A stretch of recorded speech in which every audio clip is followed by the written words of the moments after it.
Hello and officially welcome to the first session for 2024 of the Innovations in Respite webinar series. My name's Sarah Judd-Lamb. I'm the Executive Manager, Policy Development and Research at Carers New South Wales, and I'll be interviewing our guest speaker, Tamar Krebs, today. We want to start by acknowledging the traditional custodians of the lands that we're all joining from today. For me, that's Darramerigal land, and I extend my respect to the elders past and present of the other lands represented, which you're welcome to add to the chat if you would like, and to all Aboriginal and Torres Strait Islander people, including any that are joining us today. Many of you will be familiar with Carers New South Wales. We're the peak non-government organisation for family and friend carers in New South Wales and part of the National Carer Network. We do a lot of these kinds of webinars and events, and this series is a little bit different, a little bit more informal and at a different time of day.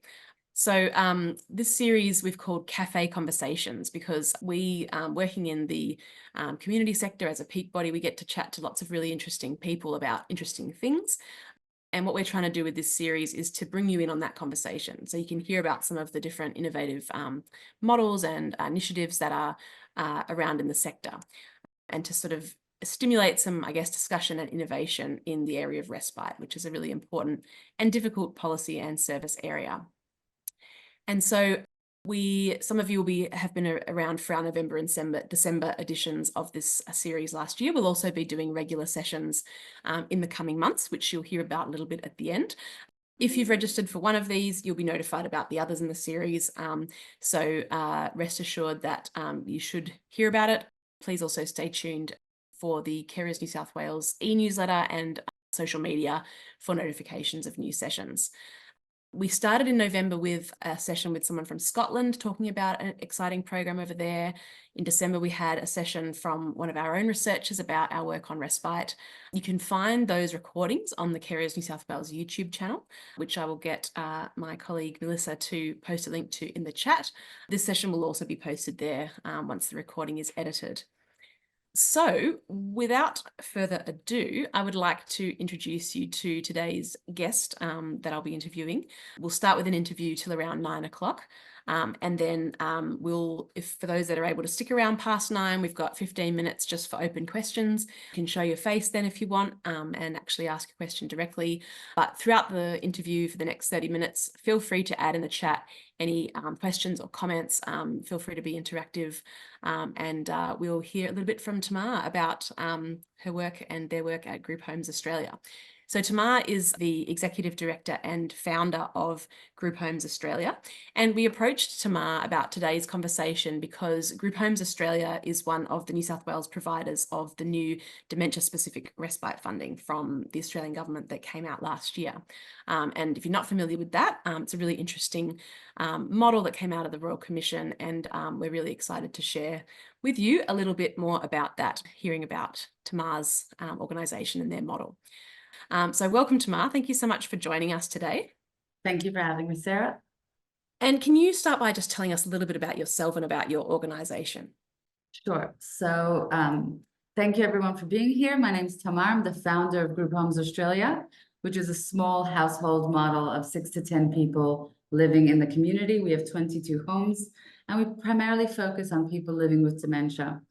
I have always been in aged care for 27 years, have spent my life and my passion and love is for people living with dementia and trying to help them live well in the community and not stigmatize or stereotype, and definitely not medicalize the approach. And so that's been my life work, and that's what led me to the retreat, which we'll talk about a little bit further later on. Fantastic. I just have to take myself off mute.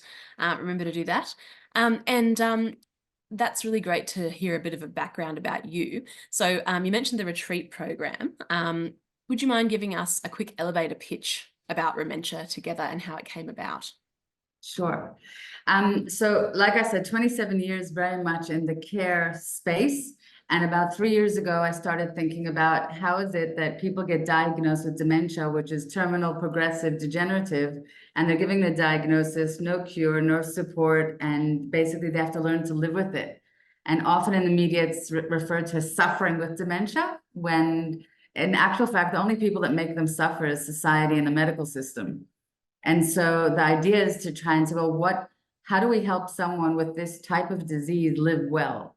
And there really isn't a lot out there. When you start looking at when you need care, there's a lot of support, like yourselves and other different organizations, but a person could live for 10, 15 years with dementia and never need care per se. And so the retreat was really about how do people in the early stage of diagnosis get the tools and skills and strategy and education as a couple, as two people, to live well and to go back into the community and really have hope to be able to live into the future. And so that's where the Rementia retreat came in. And a quick, Rementia is not a typo or me having a speech impediment. Dementia in Latin means demens, away from the mind. Rementia is returning to the mind. And so it's really focusing on what is the person's abilities, understanding their limitations, but also understanding all the cognitive ramps that you can create for someone to actually experience rementia and not dementia. Fantastic. Great to hear about reframing some of these kind of common ideas and having that wellness and reablement focus. And so we were chatting about before this kind of model, which is really great about including both the person living with dementia and their supporter. So I guess just for other people's clarity as well, the couple idea, they don't have to be a spouse couple, do they? They can just be a carer and someone that's a supporter. Is that right? So we talk about it as a dyad. And so it's a person and then their primary person that, is with them. So it could be a daughter, a son, a friend, it could be a partner, it could be anyone that is their primary person. And it doesn't have to necessarily be a husband, wife, or partner per se. That's great. And so both the person living with dementia and their whoever, their supporter that they've identified, they both attend this retreat, they both participate in the activities, do some educational stuff. Is that how it works? So the way it works is there's 3 criteria to come to the retreat. You have to have a diagnosis of dementia, you have to have a dyad, so someone, a support partner, and the person with dementia has to give consent. And what that really is telling us is that at a very early stage of the diagnosis, and the retreat is very much geared to both of them. It's not to give education to the support person and the person with dementia can go do puzzles. It's not about that. It's about how do we empower the person with dementia to take in all this amazing information and help them live well. Great. And this model is sort of part of a broader piece of funding, which there's a few different providers, is that right, in New South Wales and nationally. What is the point of difference, I guess, from the Group Homes Australia version of this model versus some of the others? So there was a few things from the government when they released it. It was trying to get people used to respite. And so a lot of the programs, the partner goes and learns and gets the education, and the person with dementia essentially goes and has activities. And I felt that was quite paternalistic and patronizing for the person living with dementia, because they have still enormous amount of capacity to be able to take in information and be part of the decision making and be part of strategies and tools.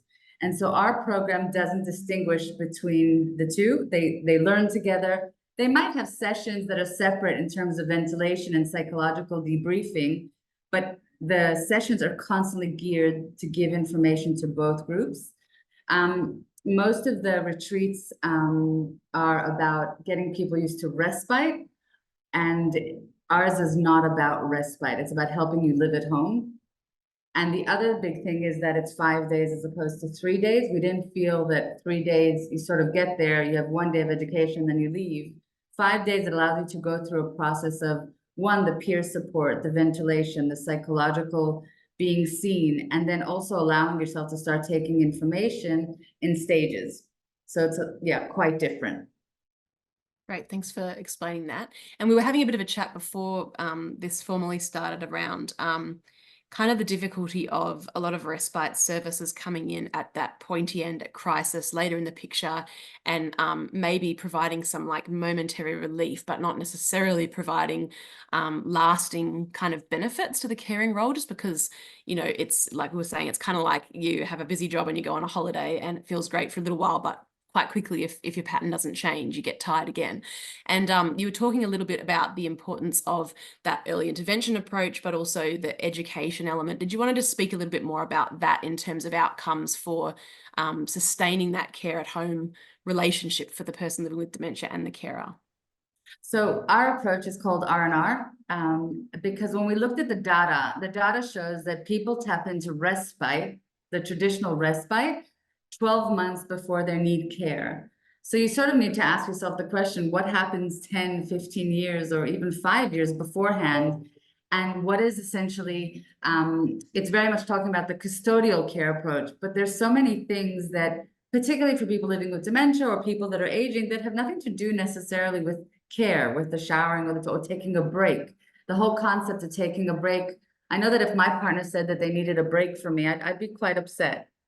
So the innovation of R&R is about saying, what are the different things that you need along the way? Is it education? Is it training? Is it tools? Is it strategies? Is it a Rementia plan? Do you need to come for 1 day, 2 days, 5 days? Respite, the traditional respite is the 21-day. It's pretty not flexible, sometimes 14 days. But let's say I'm going away for a weekend, and for my partner, that might not work for them because they're living with dementia. Or maybe we want to go away together, or maybe my person isn't sleeping at night and I want them to stay at home with me during the day. So it's really about looking at the consumer and saying, what is it that you need? Not about care, and really changing the way we frame it and saying a person can live at home forever if they plan well, if they have the tools, the strategies, the skills. And so we're not talking about respite, try before you buy. We're talking about R&R, and let's reframe that to help people stay at home, not for longer, but stay at home full stop.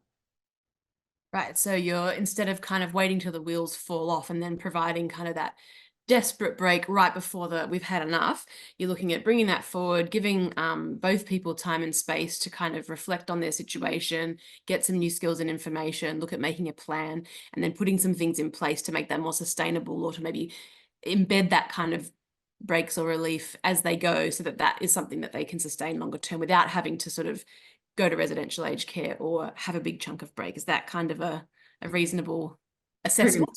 Yes, pretty much. And it's, again, there's the Rementia retreat, which is one offering, which is the 5-day. And then you have R&R, which, again, it's not a fixed amount of time, because you as the person decide, what do we need as a family? Yeah, that's great. And are we like, how far into delivering the program are you, and are you seeing some outcomes from this already and some feedback? So two separate offerings. So the Rementia retreat, we've done 6 already, and we curate the groups particularly so that they're like-minded people. One, that they're at similar stages of the dementia, but also might be similar ages. We had a group of daughters and moms that came together. We had a group of people in their 60s and 50s that are, living with younger onset dementia, and then a group, of older people. So because we want, again, camaraderie. I think the feeling of support partners, again, going back to research, is that they feel invisible. And so we want everyone to be seen, not just the person with dementia, but also their partner. So that's the retreat, and that we've done 6 of them. The R&R we've done for cultural specific groups. So we have people that are Cantonese speaking and that will never ever come into care because culturally they don't believe in placing their person in care. But R&R, if they're going away for a weekend or a couple of days, we've had beautiful success with that. And then also just beautiful stories of, partners that want to stay together, but they just need the education. And so whether it's coming in for 3 days or 5 days and then attending education, and then also just brainstorming with them how life can be better when they transition back home. It's not for everyone. So we will also make a recommendation if there's someone that we feel that this could be a distressing process for them. We would recommend against it. So they do have to be assessed to make sure that this is the best for them and that we're supporting them, and it's not just, this is the, boxed fixed offering. It's great. It sounds like, you're not offering that kind of one size fits all approach. And I think working with the different demographics, the different stages of dementia, the different cultural groups. Is there anything, I know it's still kind of a small sample, but when you're looking at the culturally diverse delivery versus the younger onset versus the later onset dementia, have you observed any kind of differences in, I guess, the presenting needs or like the actions that those groups are taking to sort of make their caring role sustainable? Absolutely. Sorry about the noise.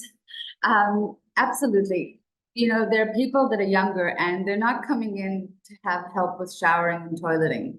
They're coming to be able to socialize and go out to coffee shops and galleries and go for long bushwalks and go down to the beach and do things that primarily they might not be doing at home. They might be feeling quite isolated. For someone from a CALD background, it might be about, education to their community, to their family network, explaining what this means for them, but then also explaining how do we get the best out of the person, and also tapping into foods. Foods are really, really important. So we have to train, our team and homemakers, what are the particular type of foods and cultural specific foods that are important, and rituals around food, because our rituals are very, very different when we come from different cultures. And then for an older person, it's, who are the people that are important to them? Are they visiting? Are they not visiting? How much are they involved in the decision making? And most important is thinking about who comes to R&R together. It's not just you need R&R, Sarah, and I need R&R, so now we're going to be together for 5 days. It's about, do we have the same hobbies and interests, and do we like doing the same things together? So it's humanizing what the person's story is, and then being able to say, how can we add value to you to help you continue living your story in the best way possible? That's great. And a little shameless plug, which I mentioned to you, our next session in March is going to be on a similar theme to that, on relational care. And our speaker for that session is in the audience today. And so if people are really interested in that dynamic, particularly looking at the importance of the relationships and making that a personalized approach to support for care, make sure you stay tuned for our March session. I also wanted to drill into a couple of other things I noticed there, Tamar, that were innovative, and that's in terms of the language. So you mentioned homemakers, and you also used the term before, support partners. I imagine that those terms are consciously chosen. Did you want to share a little bit more about that?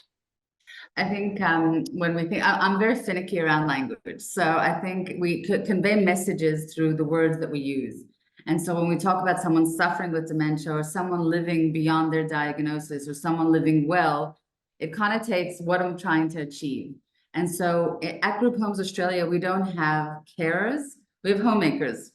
And they're there, they're running the home with the residents. And so residents will get involved in cooking, baking, gardening, shopping, going out to the community, but they're homemakers.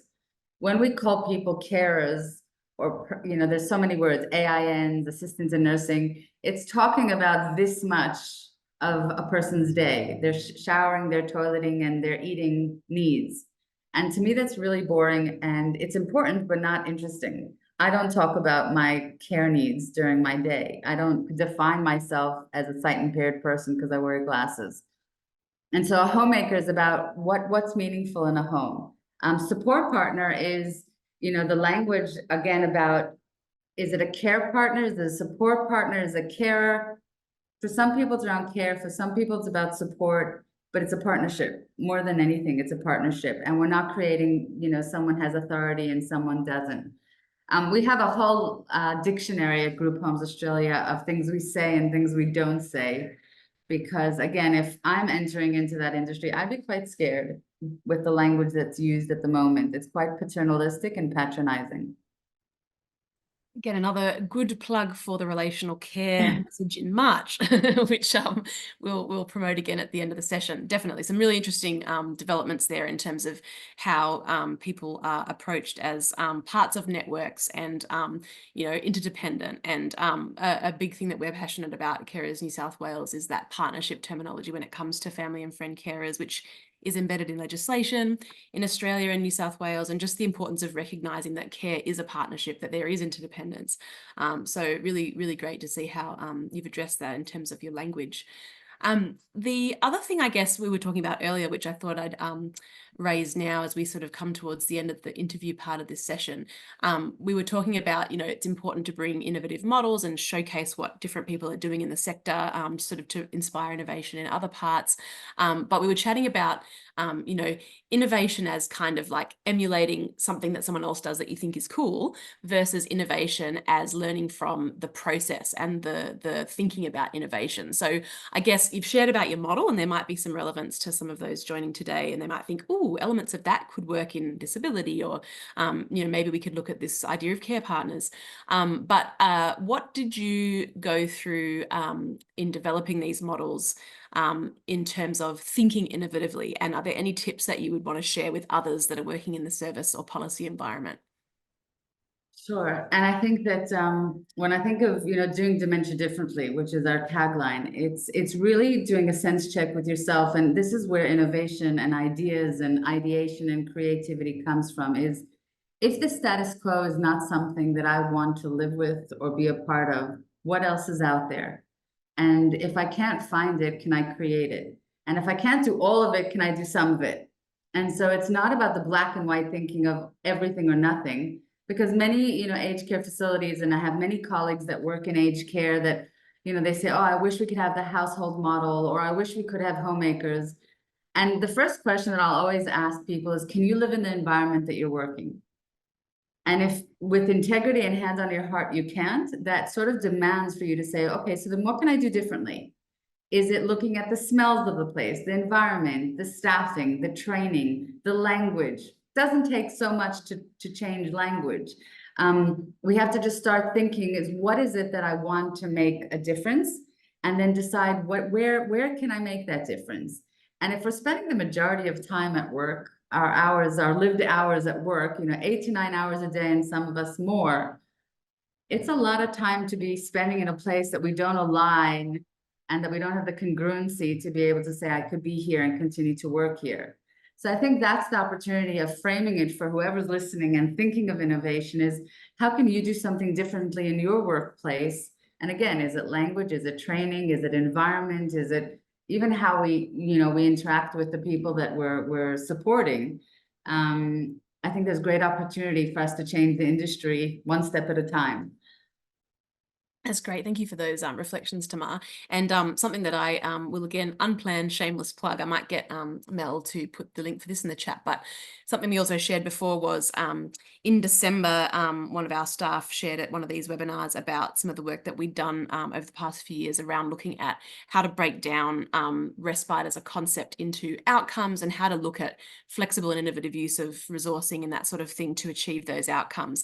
And so if people are interested as well, the third chapter of that report, which Mel will scramble to get the link for and post in the chat, really breaks down, when we're talking about respite, like what are the actual goals, what are the things that are needed for a break, and what are the components that you can kind of look at to build something that might be a bit of a different model to some of the more traditional models of respite. And so, oh, great, Mel's put the session there. And maybe, Mel, if we also put the CRA report link, just so that addresses those kinds of different innovative approaches. But we're also really open to hearing from others as well for this series publicly, but also if you've got suggestions for models and people that are doing innovative things in the Australian context particularly, please do let us know. And as we come to the end of our interview part, there will be time for questions shortly, but are there any last words, Tamar, that you wanted to share with our audience today?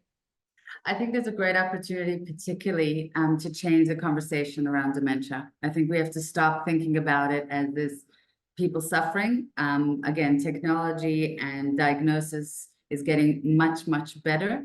And so people are living longer with these diseases. They're getting diagnosed sooner and they're living longer with them. And so we have to stop looking at it as a one-way trajectory, downward spiral, but actually help people live well. And anyone who's in the care industry or support industry has a great responsibility, but also great opportunity, I think, to be part of that journey. That's great. Thank you. And yeah, obviously from the carer perspective, making that care arrangement work and last and be sustainable and have both people, experiencing well-being is an absolutely important goal. So thanks so much for sharing how Group Homes Australia is working on that in their part of the sector. And We have had a question in the chat. So what we're going to do next as we finish up is anyone that's here can ask a question, make a comment. We'll start with the question that we have in the chat. If you prefer to type your question, you're welcome to do that. If you want to actually say hello to Tamar, you can put your virtual hand up if you can find out how to do that. And I think I can actually allow you to talk and possibly make you visible if you prefer to ask it in voice. So please do think through any questions you have for Tamar. The first one that we have here is from Mary. And Mary's question is, how do you make sure people access Rementia at the right stage in their dementia journey? So it's a great question. We've done a lot of work. We have our program director, Donna Ward, who's here today. And we've done a lot of work going out to doctors, neurologists, geriatricians, psychiatrists, Dementia Australia, here's New South Wales. We've gone to every single point where when someone gets the diagnosis, who would be the first port of call? And we give them the resource to say, don't just give them a diagnosis and say, see you in 6 months when you deteriorate, but here's the diagnosis and here's a retreat. It's funded by the government, go try it. And so a lot of people are hearing about it through those channels, those portals. That's great. Thank you, Tamar. We've had another question come through from Joe. Would someone who doesn't believe they have dementia not be suitable for this retreat? So we have people, because they have to go through an assessment process, and they sort of say, well, I don't have dementia. And we will say to them, would you like to come and learn about, if you did get dementia? So they don't have to have complete, I guess, insight, because we know that only 50% of people that get a diagnosis have the insight, but they do have to have the diagnosis, have capacity to participate. And we've had people in the retreat saying, well, I don't have dementia. My wife thinks I have dementia, but I don't have dementia. And then we also have people that the support partner will say they're in complete denial. But when we get the person on their own, they say, I hate this diagnosis. And every day I wait for it to go away. So I think the fact that they don't believe it might come in cycles, it might come at different times and place. But as long as there's a diagnosis, they're happy to come along. They're not coming against their will. Even if they don't think they don't have it, it's okay for them to join. I mentioned that the next session is going to be a good segue from our conversation today. And so that session is going to be with Professor Mary Larkin from the Open University in the UK, talking about some recent research on relational care and looking at how that works in a couple of different settings that are sort of equivalent to our respite service settings in Australia. So we will send that around to all the registered attendees of prior sessions. So look out for that. But you're also welcome to register now. That rego form should be up and working. We've got another question there in the chat. Where are the retreats located, from Evelyn? So at the moment, the retreats are located in Castle Hill, in a home that we have. It's a 10-bedroom home, and so it has capacity for couples to either sleep in the same room or sleep separately. We will be doing retreats in rural locations. We haven't booked them yet, but the retreats are going to be going on for the next 3 years. That's great. Thanks, Tamar. And what I might do as well is I'm just going to share a link in the chat right now, which is if people aren't familiar with the broader funded program, and if we have people from other states and territories as well, that link I think gives us all the providers of this grant funding nationally. And so that's broken down by state, because I know we might have some others from other jurisdictions. So that's the broader funding program we're referring to. And any other questions coming through the chat?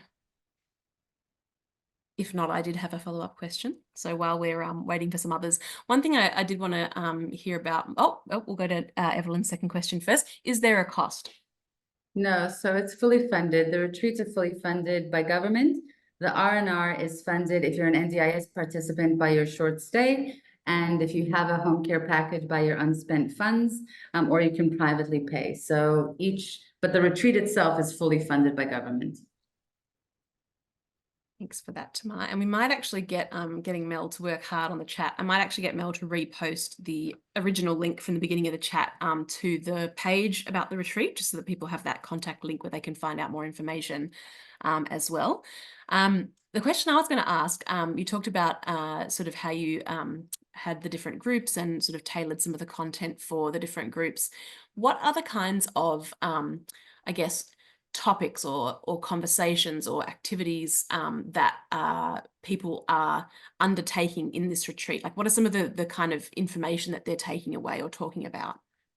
So lots of different things. So just to give the high level is demystifying dementia, what dementia is, what dementia isn't, unmet needs, or what the industry talks about, behaviors, communication skills, debriefing skills, and ventilation separately, so the different groups can talk about the vulnerability of being a support partner, but being someone living with dementia. We talk about food, mood, exercise, sleep, environment, sex and intimacy, financial planning, wabi sabi, which is a session that we talk about deterioration and what could happen and how you would prepare for it. There's lots of fun sessions. We have drawing sessions and art sessions in terms of experiential art. So there's lots of different things to give them a touch. And I suppose when they go to the doctor will talk about the diagnosis and what they're losing, but they don't even know to talk about sleep or exercise, or if their partnership around how this is going to impact their sex and intimate life together. So we touch everything. We have speech pathologists, occupational therapists, doctors, neurologists, myself, Donna, we all do a component of it. We have psychologists, social workers. So they're really getting a broad range of topics, but then they also have coaching post the retreat that they can tap into us. We also do once a month a free education where it's a condensed version. We do one in the morning, like on a Friday morning once a month, and in the evening in our offices in Crow's Nest, where people can come and also get sort of a very miniature retreat. Sometimes they bring their children back or neighbors or friends because they want them to know how to support their person. That's great. And do you hear from people that have participated in any of those, the retreat, the education sessions, do you hear that they have gone home and like made changes in the way they're doing things at home and that that's had a lasting effect? So some of the people absolutely have gone home and have either traveled, they have canceled their travel plans, and then they rebook their travel plans to be able to go and do that. Some people, they will go home and they'll tell their friends, because that's been a big thing that they haven't told anyone. And so we support them to then tell their family and friends and how to educate them. For some, nothing changes, you know, because it's just in the too hard basket.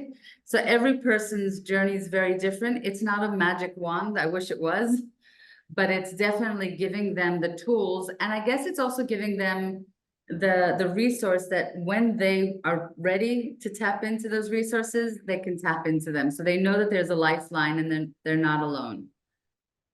It's really interesting as well to hear about the, that disclosing to family and friends about what you're experiencing and needing help. And one of the things we've looked at in respite and understanding that more broadly is if it's around kind of taking pressure off the caring role, ensuring that both parties have what they need for meaningful breaks and well-being.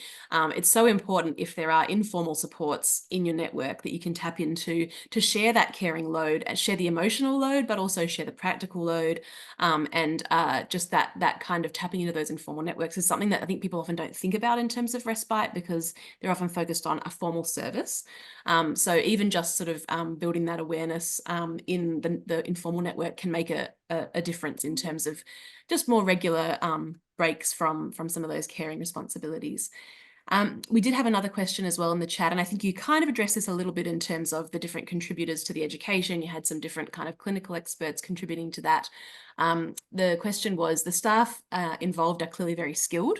Do you have a specific staff training program? So at Group Homes Australia, we have a very clear training program. We have essential and foundation days. I guess when coming out of aged care, if you looked at training programs, there'd be manual handling, infection control, elder abuse, and compliance. And again, I find those important but boring. And if we're in the area of supporting people, we have to know how do we capture people's life stories? How do we celebrate people's life stories? So at Group Homes Australia, we have this very sort of philosophy around a puzzle, and there's different components to the puzzle, and each puzzle piece has education that we do deep dives into them. You know, it could be environment, it could be the brain changes, but again, not medicalizing, but humanizing and helping our homemakers really understand what is the human experience.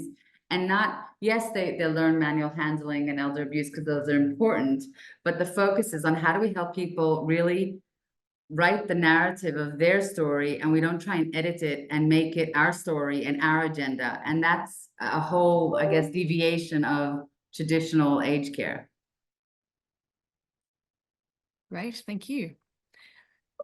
Have we got any other questions for Tamar? We've still got a few minutes. Welcome to add something in the chat or throw your hand up.